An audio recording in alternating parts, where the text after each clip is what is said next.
Alright everyone, ladies and gentlemen, welcome back. Once again, we are bringing you the Demacia Cup coverage in English, brought to you by Gosu Gamers and Games in Asia. I am PiraTechnics, joined on this broadcast by the awesome and talented Froskurinn. Frosk, you ready to rock this cast?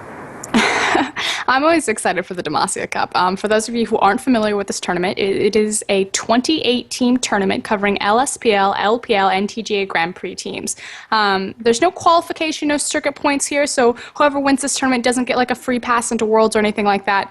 But it is important because it's kind of one of the only tournaments where all 28 teams across every single region and team structure get to kind of face off against each other, so that's pretty cool. But we're already in picks and bans phase, actually. We are already in picks and bans. They really don't waste any time getting here, but to add a little background, right, you are completely about the format of the tournament, mixing LSPL and LPL teams, but today, only LSPL teams are actually going to be taking each other on. It is going to be on the blue side, King, and they are actually first place in the LSPL right now. Bit of stumbling blocks despite that, and their opponents on the red side going to beat Dreamcatcher, aka DC. Bands coming out quick, already seeing LeBlanc Cassidy taken away. Not surprising to see those bans, Jax as well.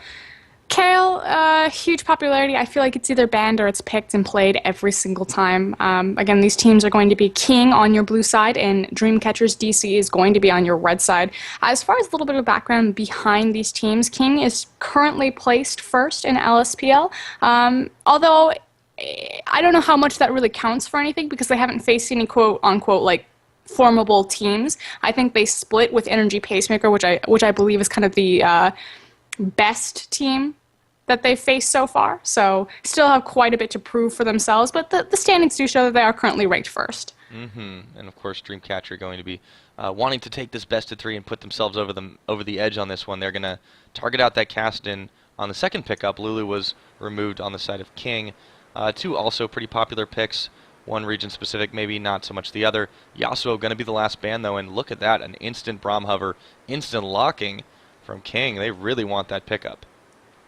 I suspect it's going to be Braum support. However, we did see Alan play Braum jungle we did. last week, so I'm not I even somehow sure think it's not quite going to be that, and they are going to lock in likely Twitch as well. Remember, this is still the 4.9 patch. Twitch has not been completely nerfed into the ground just yet. And DC on the other side is already decided on their top laner in the jungle. Lee Sin, always a hotly contested ticket in China.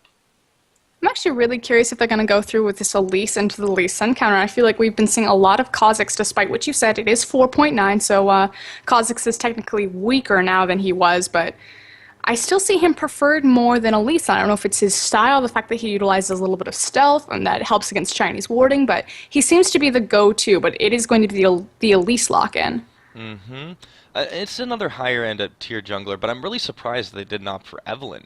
Just because this is a champion that's pretty frequently banned across the board, and they don't take the opportunity once it's in there. But, you know, a little bit weak possibly to Lee Sin. Looks like Coco going to look for the Lifesteal bot lane with his support partner right there. June, well, they want Thrush as well. So, looks like they might end up taking this one. Not really a whole lot of pressure to pick a support right now, since Braum already picked up. Gonna hesitate and hover it back over to Nami. And obviously we've talked a little bit, or excuse me, extensively about the Nami Lucian lane and kind of how it's emerged in China during the World Elite playoffs there, and of course going to see. Chat. I know, right? Just a few times. I actually feel that in LSPL there's a lot more variety in picks than in LPL. A lot more, I should say, OGN influenced. I feel like they played a lot more Twisted Fate. They played a lot more Cassidy. But on the other side, Orianna too, and that's going to be King locking that one in as well. So, yeah, this is a looking to be a pretty safe opener from the side of King. They're really thinking about the Shyvana. I know this is not the greatest pick into Rise, but in general, this is either going to indicate a lane swap, which is extremely common anyways, or they're just going to put a lot of jungle pressure on that side. And you're exactly right. I would be shocked if there wasn't a lane swap. Obviously, Rise isn't going to do as well in the double jungle, double buddy system. Well, it's the LPL standard too, and wouldn't be surprised to see it's also the case in the LPL. And okay, Nidalee going to get picked up again. Nidalee 4.9 patch, still an extremely scary mid lane threat. Orianna, very safe pick in general going blind into this one, so King makes that call very rightly so, but answered back on Dreamcatcher. And now we have our full lineups. I feel like King's composition has a lot more damage threats actually across the board. Excuse me, not King, Dreamcatcher. Obviously, with your Rise, you're going to ramp in. Nidalee, of course, ramps really well. Lucian has a good mid-game power spike, but I feel like King has a better late game. Like, if this game stalls out, it's going to be for them. Yeah. Although there is... that's too loud. I'm going to turn down the sound. Sorry, guys. There is definitely a good amount of ball delivery available on the side of King as well, though. They have a Shyvana, they have Elise and a Braum. So there's really a lot of mix it up, which is kind of nice. I like that. It seems like they might have been planning that from the beginning, but it's always possible that it just hey, look, we have all this displacement. We should totally just throw an Orianna on top of that one. And it's nice to see. So we'll see if it's enough to be able to deal with what Dreamcatcher is bringing out. And I don't know if it would be safe to say that King is a little bit favored in this match just because of their ranking. Don't believe they played yet, though, each other in the LSPL. I'm trying to recall. I think I actually might have seen them play once, but I don't remember the aspects of the game. I do think that in their composition, their mid laner, Xiao Shen, though, is kind of, like you said, the big playmaker here on that Orianna, the fact that he has all those ball delivery systems. Whereas typically, like, you want to look at the 80 carries, in this instance, Heartless and Coco, but I really do feel that all eyes are going to be on that mid lane and how Orianna really handles this matchup. Again, this is a best of 3, so it's not like the LPL where it's a set of 2 and you get points split. It's just for a winner-take-all prize pool. I believe it's a total prize pool of $118,000. Roughly about that in American, yeah. It's a pretty big chunk of pie. And also, if you, as an LSPL team, make it far in this tournament, I mean, this is definitely going to be 2 LSPL teams, one knocking the other one out. If you make it pretty far as a second league team, it really lends a lot of credence to that idea that the LSPL teams are, in fact, the stronger ones of the 2 leagues in the country, and it's a bit of a chip on the shoulder from the LSPL teams to try and prove that. So these guys especially want it, but we are finally loaded up on a Summoner's Rift for the start of this best-of-3 matchup. Again, this is a knockout, as you mentioned. It's going to be King on the blue side, taking on Dreamcatcher on the red, and they're walking straight out the gates, pinging for the Baron Pit area, even though it's only 15 minutes until it spawns, right? That's not going to stop them from doing Baron. Yeah, they want a team fight in it. Maybe they'll dance this time, a little non-aggression in the beginning. Oh, I feel like every single time it's always a delayed invade. They've been really good about securing those early wards, obviously, with the changes to the trinkets that came on the last few patches, having them available 30 seconds out of the gate. And in fact, it does look like... Oh, yeah. I'm actually really surprised that Elise went sweeper again. I feel like... It was actually Braum. Excuse me, Elise didn't go sweeper. Oh no, there she goes. I get what you're saying. Yeah, okay, so decided to go back and pick it up, and that's a really good idea. Wait, did he place down the trinket first? Actually, yeah, they place. So what they do is they go out into the lane, they place the trinket so they get the early ward, and then they go back and place the sweeper. And why it's like kind of really important for Elise to get a sweeper is because she's one of the few junglers that can check brushes. I mean, obviously Lee Sin can do it with his Sonic Wave, but he utilizes the ward with his, or excuse me, the trinket with his Safeguard. Whereas Elise can check brushes with her Spiderling, so she doesn't necessarily need that secure extra vision, and then the fact that she ganks earlier makes it more useful to pick up a sweeper, so it's pretty much like the 99% of the time Elise's in the jungle will have a sweeper start versus a trinket start. Absolutely. So now that the game is sort of settled into the early non-aggression, really these guys didn't get a chance to go at each other's throats. There's a big top lane jungle camping party, but still...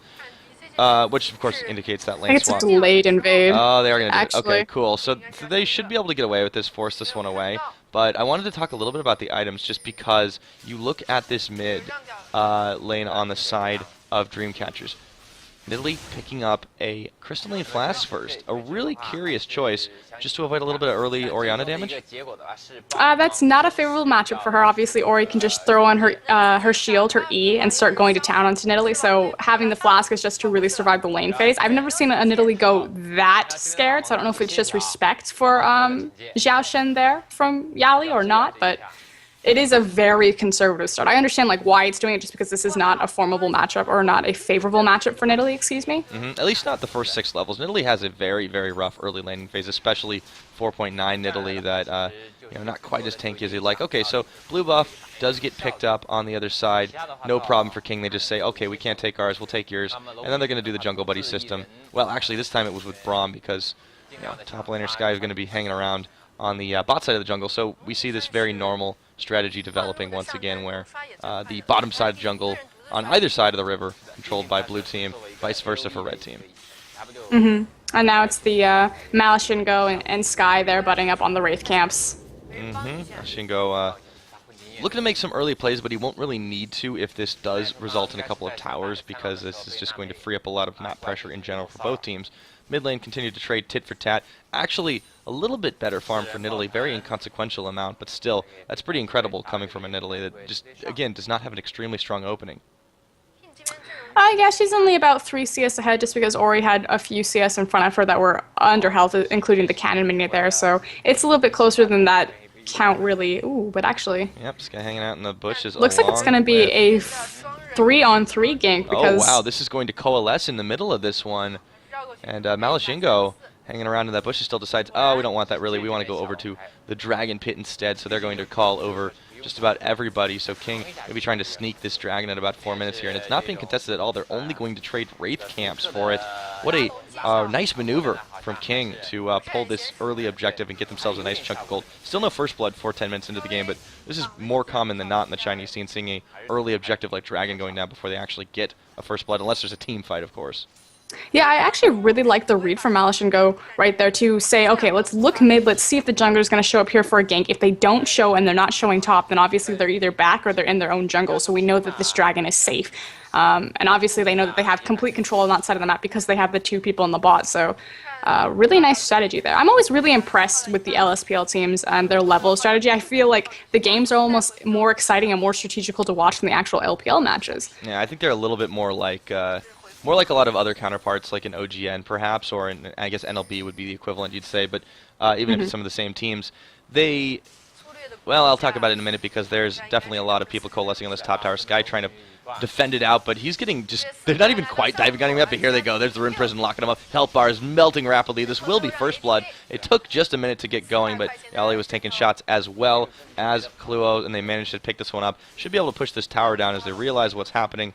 They're still just going to let the Twitch continue to farm up. That is, of course, Wujin Heartless over there pushing that one by himself, but they don't quite have the pushing power to make it happen, and neither does Dreamcatcher, it would appear. They're going to leave this one alone as Braum gets back to lane.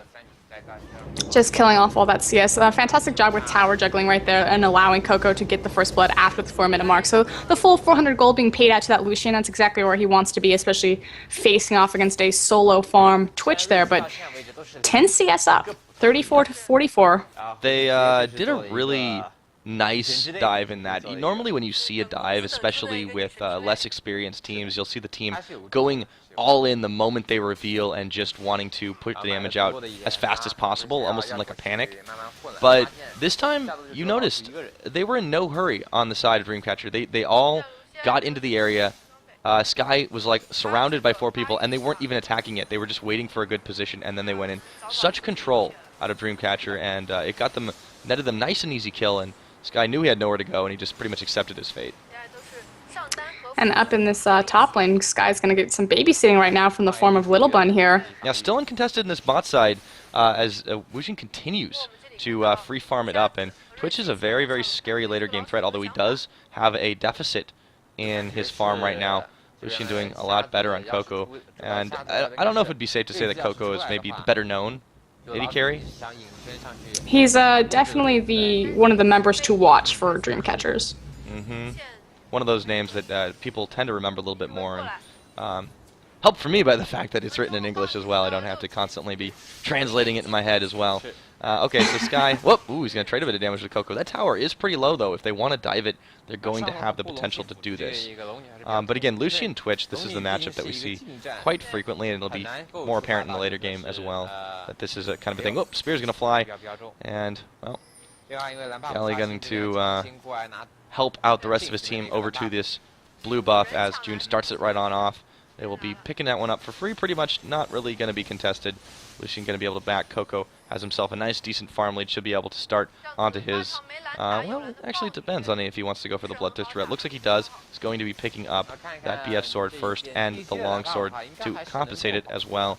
Twitch been unable to back as he really only has tower pressure that he's been wanting to put What on I so far. really like here, and what's important, is you see that Elise, Malashingo was actually going for the blue buff, but they actually did the lane swap. So as soon as they went and they contested the enemy blue buff, and now Lucian Coco here, if he realizes what's going on, he should be able to walk over there and find Elise. But it looks like he's just going to walk back to his lane, but that could have been really scary right there to secure both blue buffs away from the enemy team. Malashingo's getting antsy too. He leaves just in time as June arrives to the party, so this is going to let the lane sort of reset to a semblance of normalcy. We've got the 2v2 about to go down, and this is where you see Coco starting to duke it out just a little bit with Wujin, with Heartless there.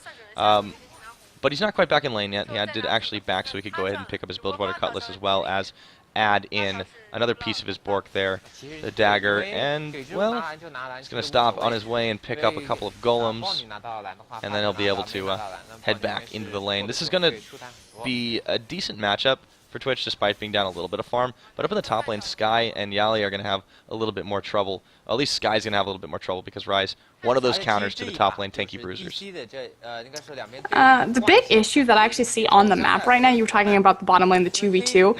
Braum is actually a level underneath Nami. He just leveled up, so they're now both level 5, but Nami does have the experience lead on to Little Bun here. Not to mention the Sightstone, too.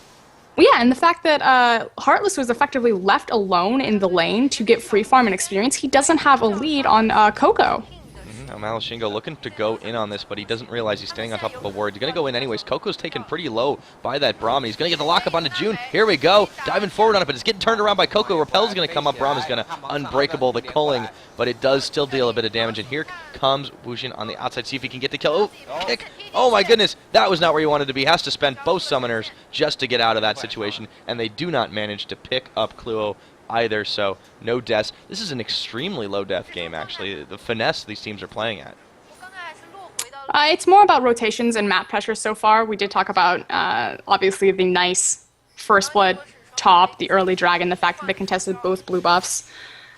But you are very right, much more controlled. Get the catch up onto Elise. Okay, there's the repel, there's the flash. Sorry to interrupt you for just a minute there, Frost. Didn't know if that was going to be another death. No, quite all right, but we do have dragons spawning in just a second here. There we go, and there's a teleport actually in the bot side here. Yali looking to come in on this one. This is a big power move. They can get the kill. Oh my goodness, they're going to lock up Twitch before he can even go ambush, and that is going to be Coco picking up his second kill of the game. Braum trying to kite back and away. There's the tidal wave, the aggressive tidal wave that we see so often in China. Going to be forcing Braum to spend one of his flashes. He's still a threat in the area, but extremely low right now. Malashingo coming around the side trying to pick up the dragon, but this one should go easily over to Dreamcatcher. What a finesse little sidestep from Little Bun right there to dodge the tidal wave and flash over the back of the dragon wall. I know you talked about how a lot of Namis will use the tidal wave offensively like that, but that was really beautiful by him. Yep. Oh, geez, you got to get out of there, Nidalee. Keep on running, and that will be the safe card over the wall as well from Cluo. So Yali is got to be a little bit more careful than that, I would say. I mean, obviously you can't face check into an Orianna with a shockwave. Lucky that it wasn't Syndra. Would have completely died right there. But yeah, it's just kind of a classic move. Oh, I know that my enemy lane opponent wandered out into the river. I bet if I stand in this bush and wait for them to face check back into me, some success will come my way. And for those of you wondering why there was a quick little pause screen there, apparently that's what happens when you're on the pause screen on the stream in China. So not on our end. We can totally blame that one on the other stream. Anyways, by the way, guys, we are still broadcasting off a stream. Just very, very quick update on that one. We will be moving over to the Tournament Realm account legit on the client very, very soon. It should be completed by this next week, by the next time we get back to the LPL broadcast. So look for that one. It is going to be just an awesome step up for the LPL broadcast in English. So, okay, up on the top side, Don duking it out with Sky, and looks like Cluo wanting to hang around the other side as well. There's been a very active jungling Lee Sin, but he doesn't have too much to show for it, just an assist. He does, however, have his completed jungling item. So he's going to put a little bit of damage on, should he try to go in there. But there's the counter gank from Malashingo. They don't see the spider in the brushes. And they're not going to worry about it. Sneaky spider. He's going to clear some wards in the top side, though.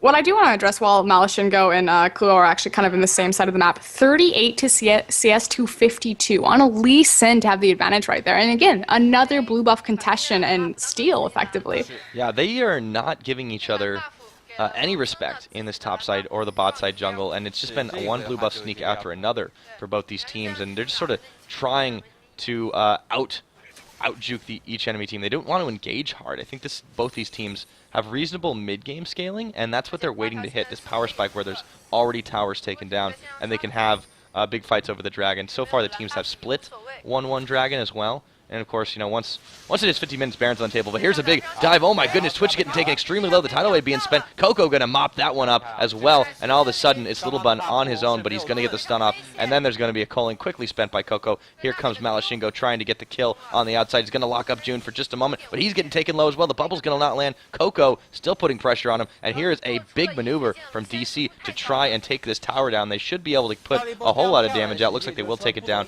at the end of the day, but the two-man roam comes down in the form of Kluo and Yali, and they do manage to take the turret down. 2 more kills as well, 4-0 in favor of DC.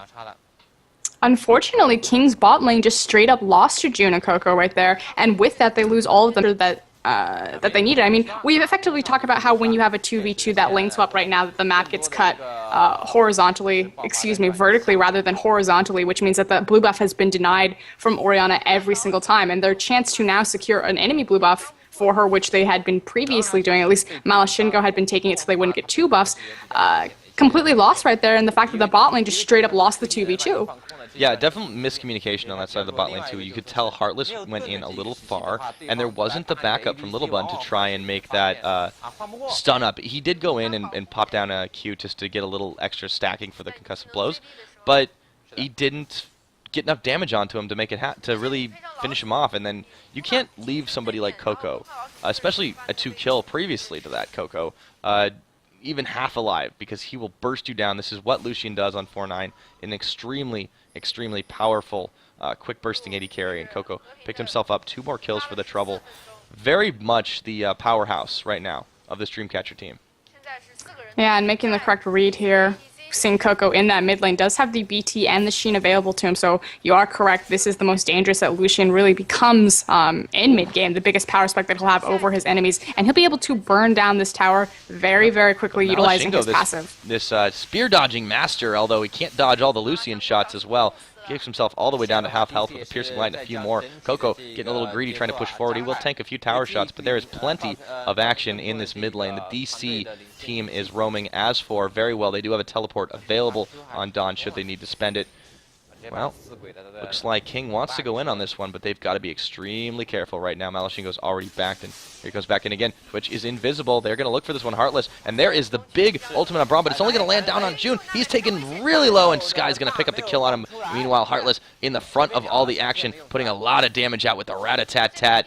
And they do not manage to pick up any more on top of that one, though. But they did get a nice kill into June. That's their first kill of the game. King looking to make a power play on this one, taking the mid-tower, but they don't have a wave with them just yet. Here it comes, right behind him, backing up. This is still a dangerous front line, and there's going to be a culling spent. Coco clearing that wave with relative ease. Down it goes. Yeah, I was going to say, unfortunately, that was a big Braum ultimate expended for only the support pickup, and not really around the dragon or anything like that. Dragon will spawn in about 30 seconds here, so the big next point of contention, but didn't really get anything for all the cooldowns burned, and they may now be out of position to capitalize on this dragon as, again, it approaches the 15-second. Yeah, this one should definitely be in favor of Dreamcatcher right now, should they want to put this, but there's a lot of pressure still in the mid side, as we see both Xiao Shen and Yali just kind of duking it out, but here June coming around the side again too, and so is Kluo. They just want to force the pressure away. Looks like Heartless is going to be here, so is Malashingo. Trying to clear wards. Sky is now here too. Teleport from Rise could come in any minute. There is going to be an offensive ultimate spent from June, but they're going to just try and chase people away. Sky going to clear that pink ward out as well. Dragon Dance is going to commence here. Third dragon of the game, and it's 17 minutes in, and they're just looking for an opening. Oh, looks like Kluo's going to get caught up, but he safeguards away anyways. Dragon being started right now by King. It's a 5v4, but there's always that teleport threat. And so far, they're not too worried about it. The longer they stall out, the better this favors Dreamcatcher. They get a chance for Dawn to come in whenever they need him. And you're absolutely right. Dawn sitting into that top lane, split push Rise, now a very real possibility right here. And no one's forcing this dragon or forcing this fight. I feel like they need to force the teleport and look for a numbers advantage right here. But unfortunately, that cooldown being burned on Nami, they do not have the Braum ultimate available to start this fight, which is really what's punishing them right now. Yeah, DC doesn't quite have the engagement pressure they really need, but they do manage to get the tower down, and King realizing what happens. They actually back away from this one, so the dragon's not going to be taken right now, but they realize they have to answer this very real threat of Dawn pushing the top lane in so hard right now. And now they're going to turn back for Dragon once again. DC trying to capitalize on the slight mispositioning of King, and they're going to try and burst this one down, see if they can do it. They do have Coco. He's just getting in there right now, and that is a lot of damage being put out onto that Drake. He's not very happy, but here comes Malashingo trying to get the contest. Can he get the smite steal away? He does, and he gets kicked out of the pit for all of his trouble. Braum ultimate going to be spent for no avail. And here comes around the side. There's the ball delivery system Dragon. Sky's going to put a lot of hurt onto DC. They don't get a kill just yet. Coco's going to fall finally, and it's going to be Sky picking it up. He's going to flash forward for himself a double kill. Actually, it's going to be 2 kills, but the second one was picked up by Heartless. So a Dragon Steal, 2 kills. Very nice play by King, and very good timing by Malashingo.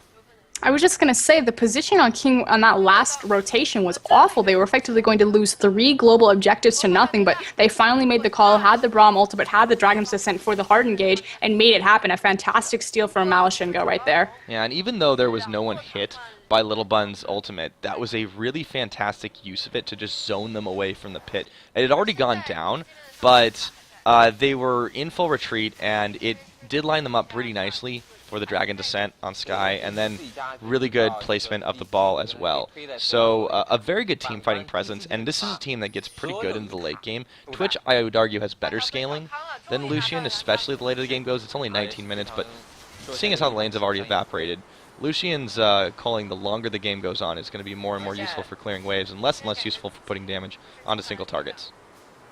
What's unfortunate for King here is the 0 to 4 objectives in the favor of Dreamcatchers right now.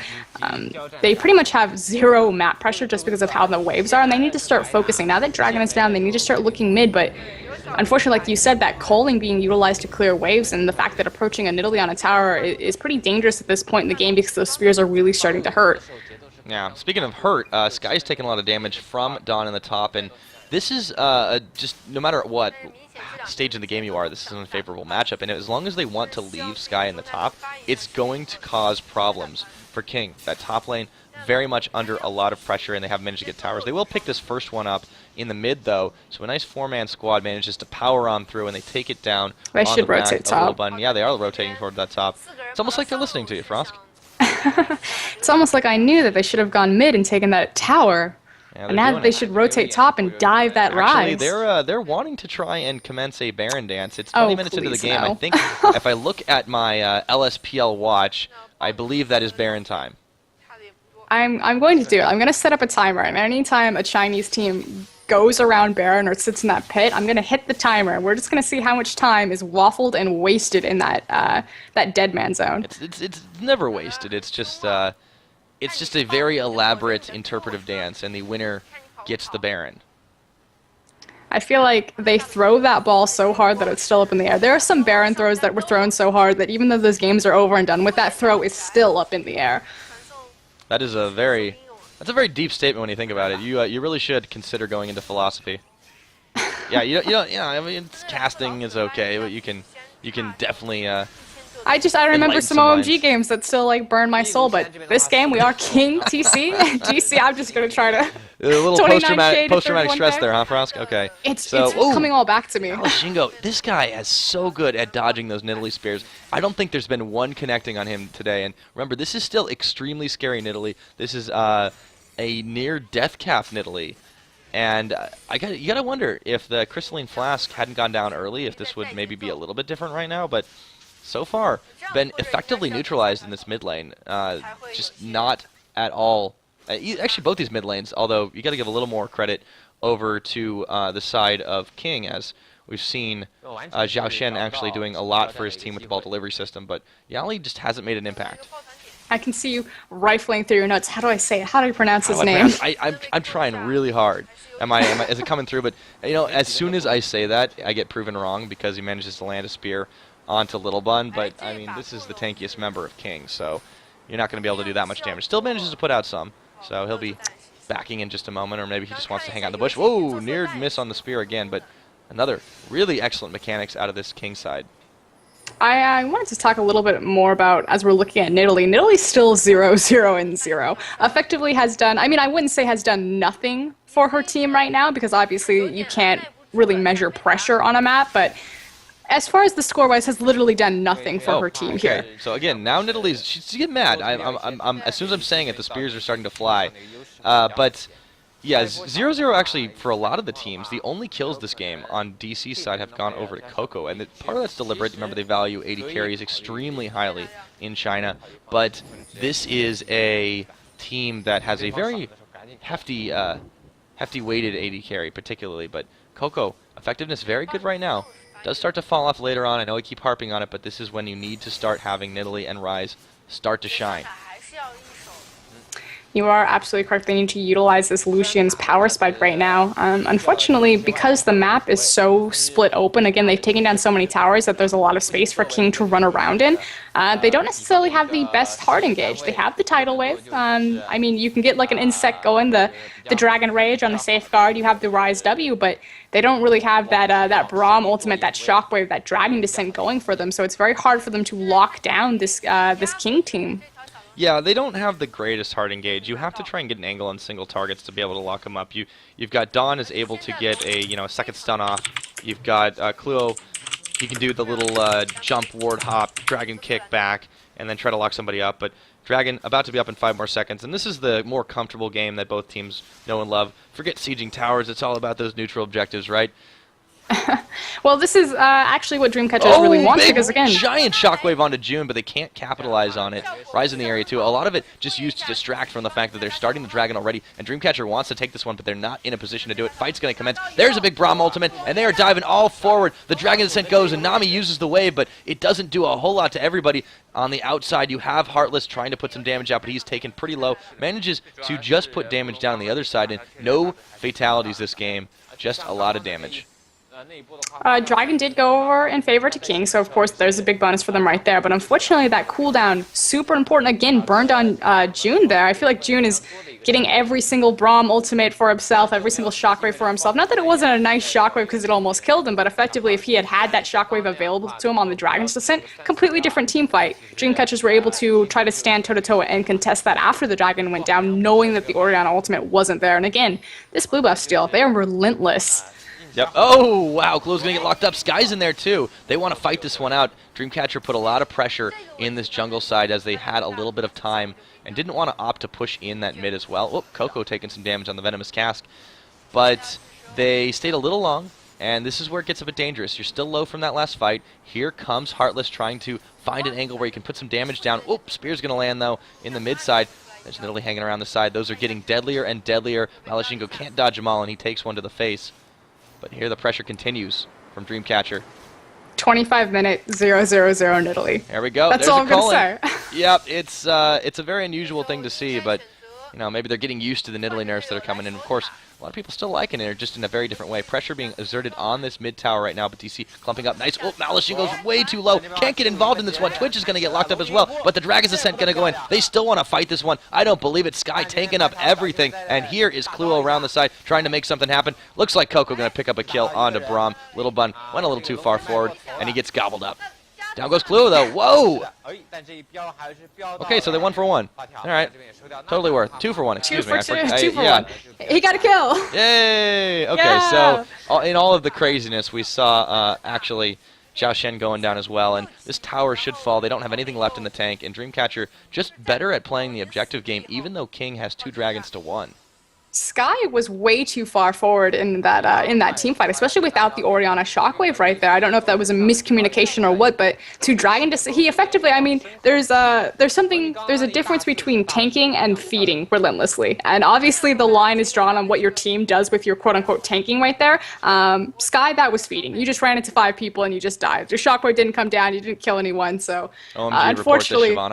That was a pretty questionable Dragon's Descent. Yeah, it was very weird to see. It seemed like they wanted to fight it, but they didn't have anybody reasonably high level. At that point, Heartless had been locked up on a rune prison. He was about a quarter of his health left, and then the dive-in happens, and then they just sort of walked in like lambs to the slaughter after that.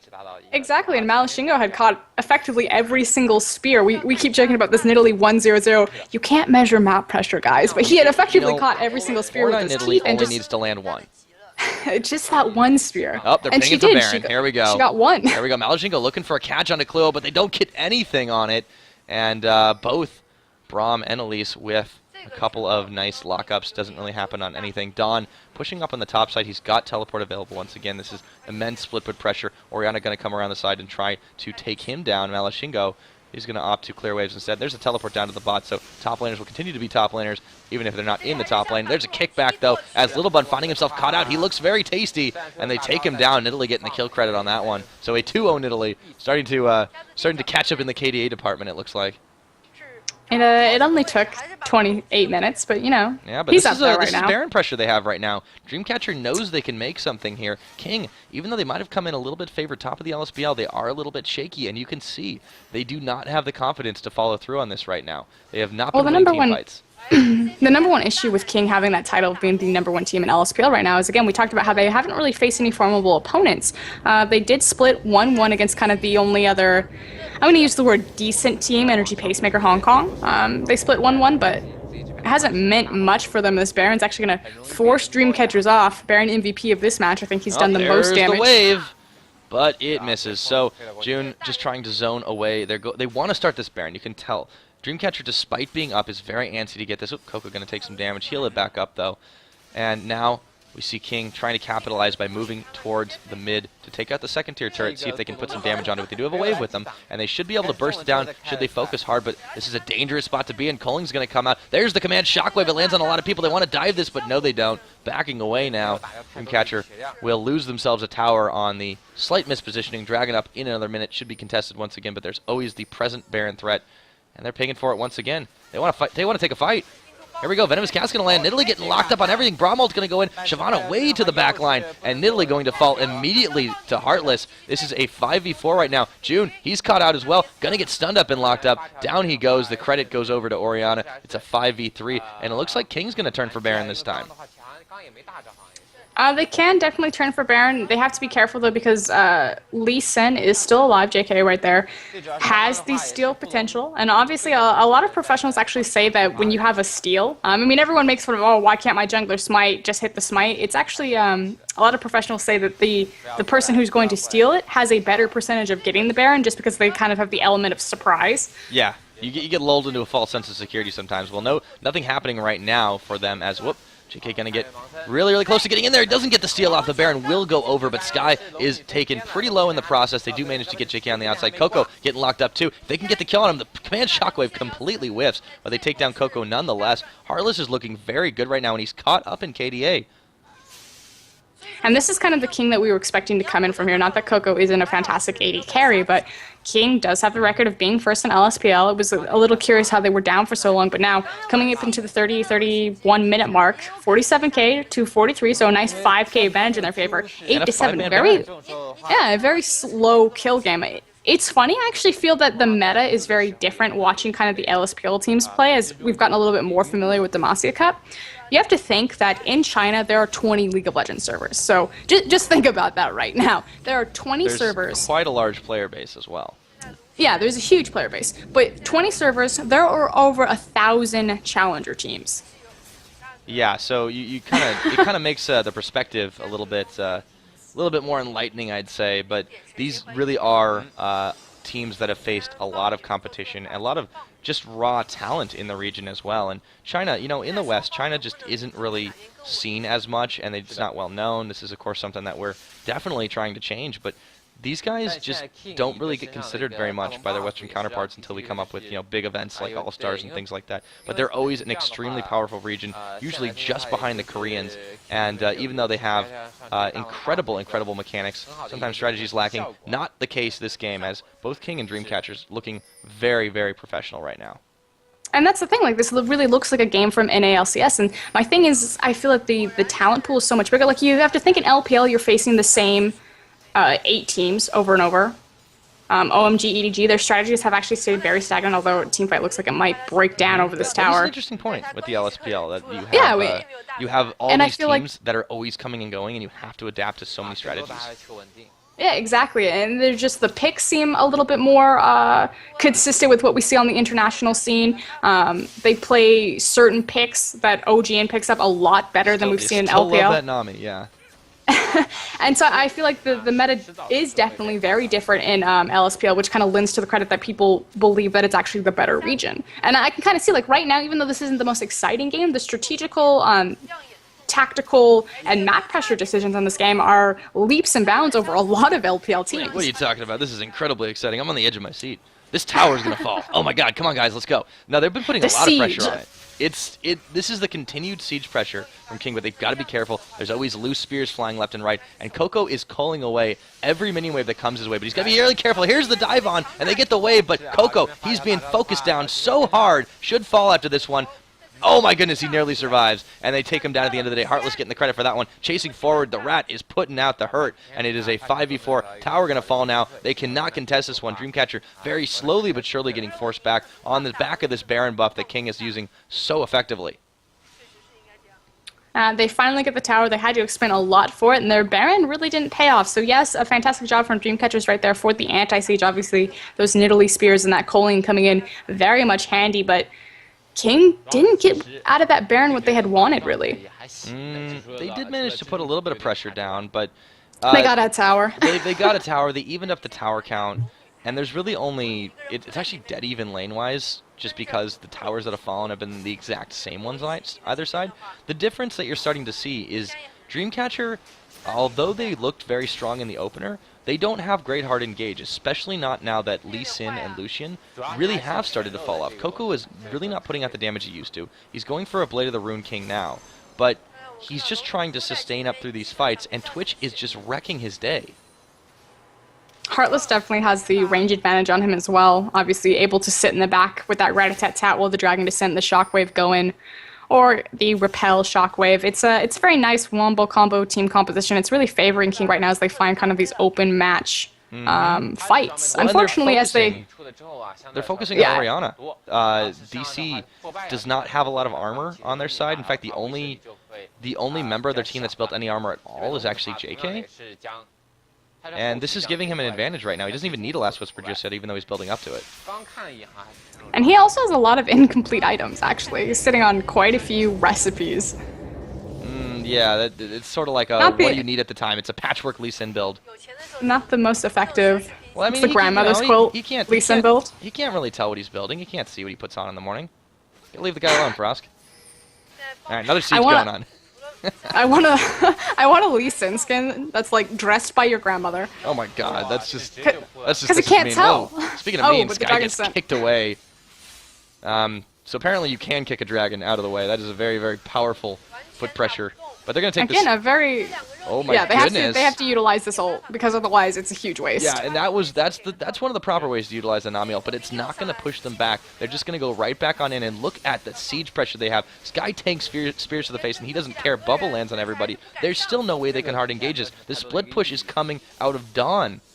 But they're putting a lot of damage onto everybody that even gets within range.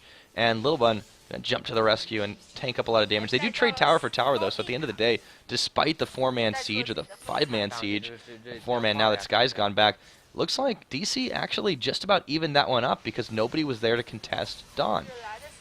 I still feel like DC consistently are making the better map rotations and the better pressure calls.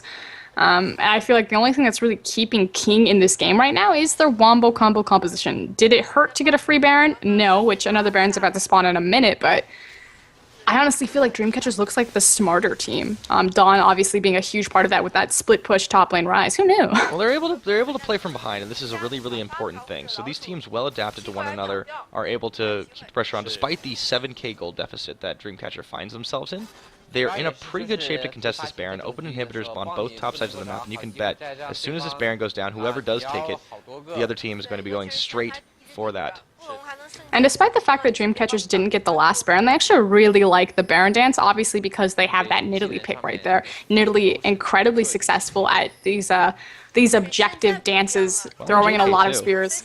Yeah, creating those long sustained fights. Well, King liked the Baron so much that they decided to hang out in the pit before he even spawned. So they'll Where's my not be timer? they'll not be entirely rude. They're gonna wait for him to come back to his house. So, but they're gonna back away now as they don't have the pressure to be able to put it on. Little do they know, Dreamcatcher also backing away and trying to push some waves out. But you're right, they do look a little bit like the smarter team. Despite being down, they're playing like they're ahead almost, and they're getting away with it too. I just think they're being very controlled with their map movements here. Nice sneak over. They realize that the dragon is going down, and they start the Baron off. It's already at half health. They should be able to take this one down. Only Little Bun is in the area to contest. He realizes way too late that they're doing it and give that one over. Dreamcatcher sneaks themselves a free Baron. How can you let that happen? We just went on this big long tangent about how the LSPL teams look a little bit smarter than the LPL team just because they have so much more talent pool and strategy to kind of work with and to influence their gameplay. And then something like that happens and I'm like, nope, it's definitely China. Baron just got snuck and no one contested it at all. Yeah, they didn't have the ward coverage down on it they really needed to justify heading down towards the Dragon Pit. They will compensate a little bit by taking the Dragon, but that really gives Dreamcatcher a much better shot at this later game. And you know, it's way too early to see if that ends up resulting in the turnaround, but that's the start of it for Dreamcatcher if they do get it. I'm so aghast that that happened. Literally, they had gone and they had secured the vision on it, and then as soon as they lost vision, they didn't stop and think to themselves, huh, you know, I bet we should probably be up there, but unfortunately, like you said, this does put Dreamcatcher kind of back into the driver's seat, or at least gives them a little bit of breathing room for the next 4 minutes or so. It was I'm curious if they're gonna. For you, huh? I shake my head sometimes. I'm curious if they're going to try to transition this into that open inhibitor on that top lane. They could try to go for a siege. Again, it's very dangerous for them to fight kind of out in this open. They've been doing really well because they've been effectively anti-sieging with that Nami ultimate. Yeah, exactly, and split pushing. They do seem to have a really good they don't want to strategy fight going. the wombo combo, effectively. They kind of want those skirmish battles, the long, sustained, drawn out, everyone's kind of spread out around the map, people keep coming and going, because A, it allows more Nidalee spears, B, they don't want to fight a 5v5. Like, King has the superior 5v5 comp, so if they can continuously get 3v3s, 2v3s, 3v4s, that's always to an advantage to them. Yeah, at this point, Dreamcatcher just, you know, they don't have the composition, like you mentioned, to really take a straight fight. And they have, the only really late game they have on their side right now is that Nidalee. But as long as they can keep Yali safe and try to do this 4-1 split push that they've been very effective at all game, if they can bait out a 4v5 and they just keep falling back and kiting again, they should buy a lot of time for Dawn to be able to push these waves out. And they have a real chance at just sneaking it down. King, they really just look like they're kind of ADD right now. They're trying to focus on objectives, and they're trying to roam together, but then they leave something completely wide open, and it gets immediately punished by Dreamcatcher. ADD. They're just walking through the jungle like, race. That would be a really good name for one of these guys. You know, there's no more PDD, so they have a chance for ADD to take the reins. I know, I'm sorry, that was a little too soon for you. That really touched a tender spot, but it does look like King's actually maybe looking at an objective, a contestation on a Baron team in their own base. Not sure if want. This is my skeptical voice. Not sure if want. Now, King They still, got their backer. despite the Baron, they are up a pretty significant gold lead. And they do have, well, not so much an item advantage on really anybody, but JK he's still sitting on a lot of recipes. But this gets more and more dangerous because you have a Rise that's got a Seraph's Embrace. Yeah, that is another thing, too. They'd love that Yoma's Ghostblade. Well, think about that. So, Doublelift has been very vocal saying that Banshee Veil is what makes an AD carry overpowered. It makes them effectively unkillable, especially against a Rise. So, he already has, he effectively is a 6-item Twitch, and that Dragon is in. Stop this teleport. He doesn't get it. Sorry. Please continue the AD carry speech. What a BM on that teleport, though. That was pretty good. He did force the teleport out for the Dragon Descent, so cooldown in his advantage. He's going to slash all worth. That's what that is. This Twitch build, this is effectively a 6-item Twitch. He'll probably sell that Ghostblade down the line. Obviously, Ghostblade being picked up People hear the Ghostblade Lucian, we talk about it all the time, of course, that it helps utilize Soul a lot better, popularized by Name. With Twitch, it's a very big, excuse me, mid-game power spike item, instead of going like a Phantom Dancer, and also helps him reposition with his stealth because it gives him the movement speed, so it offers him a little bit of protection, which is why you see Twitch go it. I expect to see him sell this down the line, but effectively right now, this Twitch is very, very scary and very, very strong. Excuse me, not a Phantom Dancer, he'll probably sell it for a BT or something. Yeah, it might go up to an eye edge at the end of the day, but he's really, really scary in the fact that he's got the Furor Boots upgrade. That means that every time he puts damage out, he's going to get a bit more speed up. This is a Twitch that wants to fight as long as possible. They want to take this, and now they're focusing on this open inhibitor on the bot side. Rom coming in as well to try and help this 4-man push it out. Meanwhile, they have a split push going in the top, giving them a taste of their own medicine as Sky duking it out with Dawn in the top lane. But they should be able to, with enough waves and time, push this one down. This guy's gonna get locked up. That's fair.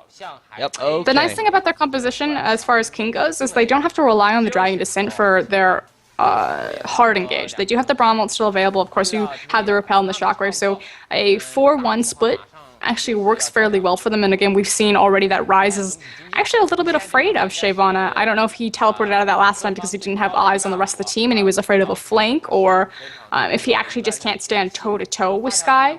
But yeah, I mean, that's the dangerous thing too. Shyvana has hit a little bit of a later game spike, and this is a half dragon that's relatively tanky as well. Okay, we're gonna go back to this. Maybe not against, but for mostly for regular damage. I mean, the AP, there is no magic resist at all really on this team except for in the Banshee Veil. Of course, the Twitch and the Negatron Cloak that... Okay, we'll talk about it later because they just want to fight right now. There's going to be a big bubble up onto Little Bun, but they won't be able to do anything else on this. It's continued pressure. This is what King is good at exerting. Oh, we have no wave, we'll just back off. And here we go, back in again. It is a lot of damage being put out onto this inhibit. This is the time that DC has to fight. Baron buff is not available right now. They will get the kill. There's the tidal wave, going to be dodged out, and they find a fight, but they can't get any picks just yet. Nobody goes down. Baron has a minute left to spawn, and they get out scot-free. And again, the issue with Dreamcatcher's team composition right now is they do not have a hard engage. They have to have Ryze get in close and personal to have any sort of hard CC. Obviously, trying to utilize the Nami ultimate right there for a hard engage, but too little too late, and Ryze's range really isn't befitting the fact that he's facing a Twitch.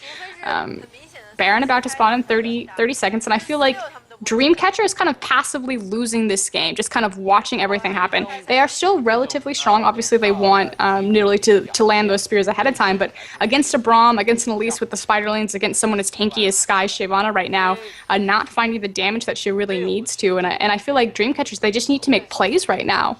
Speaking of plays being made, Baron's about to come up in about 3 or 4 seconds, and this is being immediately motioned for by King, but the rest of Dreamcatcher is up.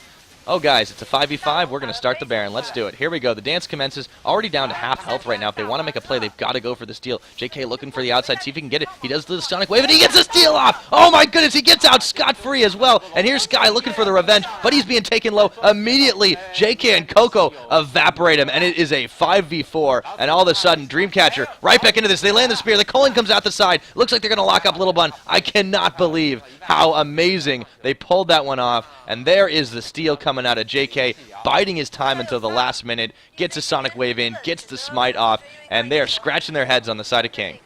Hey guys, you know what's a good idea? Let's take this bot inhibitor so we can play the pressure dance and contest Baron with a big bot minion wave, and then let's not do that at all and allow them to steal the Baron.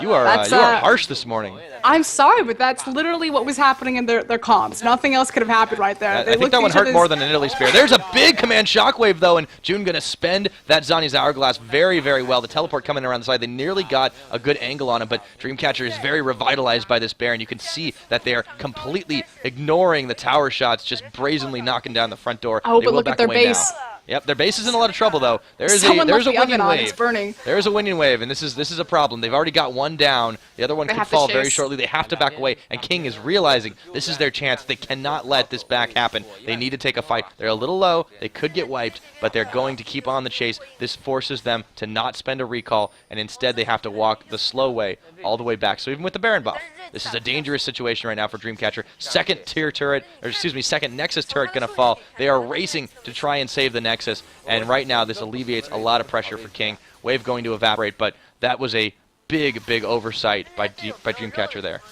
I feel like this isn't the teams playing well anymore. Like the early game was actually really controlled, really concise, really well executed by both teams. Kind of in this reaction, you do this, I do this, and taking the advantage back and forth. The Baron throw was huge for King, but what Dreamcatchers just did, allowing that minion wave, like literally this is what King needed during that Baron. They should have just waited for that wave and again played the pressure game of you either save your base or you give us the free Baron. Instead, we're gonna allow the Baron steal, but you're gonna stay and be so overzealous that you're gonna lose your entire base to it, especially with a Twitch and a teleport Shyvana in the game. If King ever gets in a sticky situation, they just have to send Heartless in there, undercover agent and kill that Nexus from behind it. It would pretty much be dead before anyone was able to get to him. I don't know. Blindness is no impairment to those fighting a smelly opponent. I think they might be able to see Twitch coming. Well, that's also why they have that pink ward sitting out in the... Yeah, that certainly helps too. Well, they have to have it there every single time now because the backdoor threat from Twitch it's a really scary situation. Now that they've lost both their Nexus towers, the Winions can knock them down so fast if left unattended.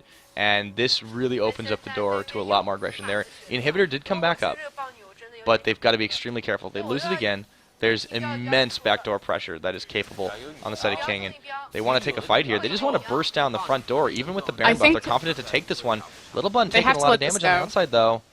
They do. There's really no way they can fight this one. If they die here, they lose the game. Oh my goodness. No, they actually do manage to get it off, and they want to take a fight now. They're looking really confident. A pretty big wombo combo down, and I don't know if they can really put out enough damage to do it. Sky's going to try to zone away. Pops his Randuins, and oh no, there goes Dawn. JK mixing it up in the action, but he doesn't have the damage output to make it happen. This could be the end of the game if they take a good fight here. Sky is still tanking things up. They managed to melt down Nidalee, and here they go, diving all the way forward. They can't put any damage onto the Nexus. They realize that the inhibitor is still up, but this is a 2 for none taken so far, and they are scrambling to defend this one. Dreamcatcher don't know if they can salvage this game. It might be all down to the next one. They do manage to take down Little Bun, but they do not save the Nexus. First game going in favor of King in a very long, drawn-out slugfest. Again, I feel like that wasn't one team necessarily playing well. The early game, of course, was fantastically played by both teams, but it was throw after poor decision. I said it before, I'll say it again. They should not have fought, though. There was no reason for Dreamcatcher to try to defend that inhibitor. Obviously, they realized that the Shockwave had completely whiffed everything. They said, hey, that Shockwave's not down. That's a very important ult. Not respecting the fact that Heartless is a 6-item Twitch. Late game, it's a 48-minute Twitch. He's going to melt your entire team. You saw he got a hold of Nidalee and popped her in 1-2 punch. There was no reason. If they had just backed off, gave them the free inhibitor, they could have reset and waited for another engagement. Yeah, is it the position they want to be in? Of course not.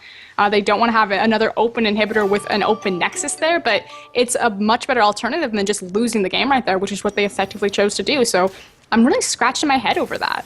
Yeah, they really didn't play their comp extremely well towards the end of the game. I think that Baron buff gave them a lot of confidence that they just really didn't merit considering how far behind they still were. But regardless, that's the end of game number 1, so it is match point right now for Dreamcatcher. If they lose this next game, King will advance on to the next round of the Demacia Cup, and they will be out for the duration of the tournament. However, they always have a chance to bring it right on around. If they manage to take another game, we'll be going to game number 3, but we will get back to you after this. So for the time being, please enjoy the, among other things, behind the scenes of this wonderful video that Riot's made. So guys, we will be right back with you. Remember, you are watching the English coverage of the Demacia Cup brought to you by Gosu Gamers and Games in Asia. We will see you soon. As close to the game as we can be, we're going to try to hit that. Although, I don't know how much that really counts for anything because they haven't faced any quote-unquote, like, formable teams. I think they split with Energy Pacemaker, which I believe is kind of the best team that they've faced so far, so still have quite a bit to prove for themselves, but the standings do show that they are currently ranked first. And of course Dreamcatcher going to be wanting to take this best of 3 and put themselves over the edge on this one. They're going to target out that Kassadin on the second pickup. Lulu was removed on the side of King. 2 also pretty popular picks, one region specific, maybe not so much the other. Yasuo going to be the last ban though, and look at that, an instant Braum hover, instant locking from King. They really want that pickup. I suspect it's going to be Braum support. However, we did see Alan play Braum jungle we did. last week, so I'm not I even somehow sure think it's not quite going to be that, and they are going to lock in likely Twitch as well. Remember, this is still the 4.9 patch. Twitch has not been completely nerfed into the ground just yet. And DC on the other side is already decided on their top laner in the jungle, Lee Sin, always a hotly contested ticket in China. I'm actually really curious if they're going to go through with this Elise into the Lee Sin counter. I feel like we've been seeing a lot of Kha'Zix, despite what you said. It is 4.9, so Kha'Zix is technically weaker now than he was, but I still see him preferred more than Elise. I don't know if it's his style, the fact that he utilizes a little bit of stealth, and that helps against Chinese warding, but he seems to be the go-to, but it is going to be the Elise lock-in. It's another higher-end tier jungler, but I'm really surprised they didn't opt for Evelynn. Just because this is a champion that's pretty frequently very safe pick in general going blind into this one, so King makes that call very rightly so, but answered back on Dreamcatcher, and now we have our full lineups. I feel like King's composition has a lot more damage threats actually across the board. Excuse me, not King, Dreamcatcher. Obviously, with your Rise, you're going to ramp in. Nidalee, of course, ramps really well. Lucian has a good mid-game power spike, but I feel like King has a better late game. Like, if this game stalls out, it's going to be for them. Yeah, although there is... that's too loud. I'm going to turn down the sound. Sorry, guys. There is definitely a good amount of ball delivery available on the side of King as well, though. They have a Shyvana, they have Elise and a Braum. So there's really a lot of mix it up, which is kind of nice. I like that. It seems like they might have been planning that from the beginning, but it's always possible that it just hey, look, we have all this displacement. We should totally just throw an Orianna on top of that one. And it's nice to see. So we'll see if it's enough to be able to deal with what Dreamcatcher is bringing out. And I don't know if it would be safe to say that King is a little bit favored in this match just because of their ranking. Don't believe they played yet, though, each other in the LSPL. I'm trying to recall. I think I actually might have seen them play once, but I don't remember the aspects of the game. I do think that in their composition, their mid laner, Xiao Shen, though, is kind of, like you said, the big playmaker here on that Orianna, the fact that he has all those ball delivery systems. Whereas typically, like, you want to look at the 80 carries, in this instance, Heartless and Coco, but... banned across the board, and they don't take the opportunity once it's in there. But, you know, a little bit weak possibly to Lee Sin. Looks like Coco going to look for the wife-steal bot lane with his support partner right there. June, well, they want Thresh as well. So, looks like they might end up taking this one. Not really a whole lot of pressure to pick a support right now, since Braum already picked up. Gonna hesitate and hover it back over to Nami. And obviously we've talked a little bit, or excuse me, extensively about the Nami Lucian lane and kind of how it's emerged in China during the World Elite playoffs there. And of course going to see... chat. I know, right? Just a few times. I actually feel that in LSPL there's a lot more variety in picks than in LPL. A lot more, I should say, OGN influenced. I feel like they played a lot more Twisted Fate. They played a lot more Kassadin. Played a bit of Orianna too, and that's going to be King locking that one in as well. So, yeah, this is a looking to be a pretty safe opener from the side of King. They're really thinking about the Shyvana. I know this is not the greatest pick into Rise, but in general, this is either going to indicate a lane swap, which is extremely common anyways, or they're just going to put a lot of jungle pressure on that side. And you're exactly right. I would be shocked if there wasn't a lane swap. Obviously, Rise isn't going to do as well in the double jungle, double buddy system. Well, it's the LPL standard too, and wouldn't be surprised to see it's also the case in the LPL. And okay, Nidalee going to get picked up again. Nidalee 4.9 patch, still an extremely scary mid lane threat. Orianna. I really do feel that all eyes are going to be on that mid lane and how Orianna really handles this matchup. Again, this is a best of 3, so it's not like the LPL where it's a set of 2 and you get points split. It's just for a winner-take-all prize pool. I believe it's a total prize pool of $118,000. Roughly about that in American, yeah. It's a pretty good chunk of pie. And also, if you, as an LSPL team, make it far in this tournament, I mean, this is definitely going to be 2 LSPL teams, one knocking the other one out. If you make it pretty far as a second league team, it really lends a lot of credence to that idea that the LSPL teams are, in fact, the stronger ones of the 2 leagues in the country, and it's a bit of a chip on the shoulder from the LSPL teams to try and prove that. So these guys especially want it, but we are finally loaded up on a Summoner's Rift for the start of this best of 3 matchup. Again, this is a knockout, as you mentioned. It's going to be King on the blue side, taking on Dreamcatcher on the red, and they're walking straight out the gates, pinging for the Baron Pit area, even though it's only 15 minutes until it spawns, right? That's not going to stop them from doing Baron. Yeah, that's But they want a team fight in it. Maybe they'll dance this time, a little non-aggression in the beginning. Oh, I feel like every single time it's always a delayed invade. They've been really good about securing those early wards, obviously, with the changes to the trinkets that came on the last few patches, having them available 30 seconds out of the gate. And One in fact, it sweeper, does too. look like... Oh, yeah. I'm actually really surprised that Elise went sweeper again. I feel like It was actually Braum. 9... Or, excuse me, Elise didn't go sweeper. Oh, no, there I she get what you're goes. saying. Yeah, okay, so decided to go back and pick it up, and that's a really good idea.